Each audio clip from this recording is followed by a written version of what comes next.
这不好意思啊，太太，今天呢有点照顾不周，非常抱歉。没关系，没关系，这不也上来了吗？要不这样，太太，我给你赠送一杯免费的果汁，您觉得怎么样？哎呦，太谢谢你了，小伙子，这服务太好了，太周到了。那先这样，您慢用。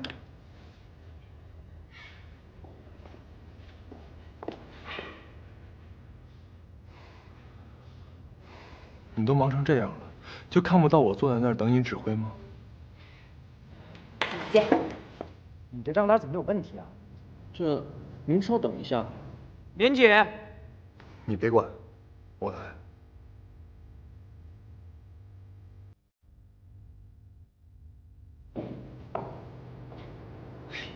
这位先生，你怎么了？你就是这店的老板啊？你看看自己的账单。实在不好意思，先生。那这样吧，先生，我给你打8折，好不好？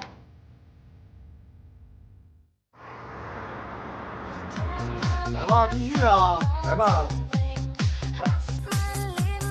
好了，吃个。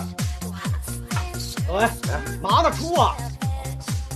要局呢是不是？下回罚酒啊！来，再来。听好了，说。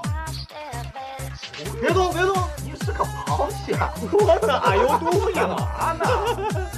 我说杨大伟，一晚上心不在焉想什么呢？啊？出来玩，大家聚一块儿，就你这么丧，有必要吗？啊，你说你不抽烟不喝酒不说话不玩游戏的，你这图什么呀？啊，咱出来玩是为什么？咱们出来玩就是为了放松，为了潇洒，来挥霍啊！你这是干什么来了？啊，咱们出来玩就是要做老婆不让干的事儿，老婆在身边不敢干的事儿。爷们儿的，是，你看他那怂样。你现在这个样就是个0分，知道吗？0分，0分。哈哈哈！我估计啊，他在家就这怂样，就是这怂样，根本就不敢跟老婆说话。你敢直视你老婆双眼吗？你老婆瞪你一眼，你连屁都不敢放她。在家都不敢当人说话了啊？是不是？今天出来玩是不是提前请的假？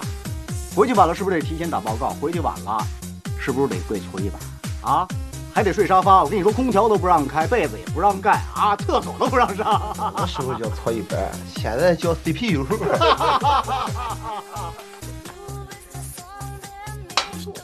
杨大伟，你还有脾气啊？脾气还大，是不是说的过分了？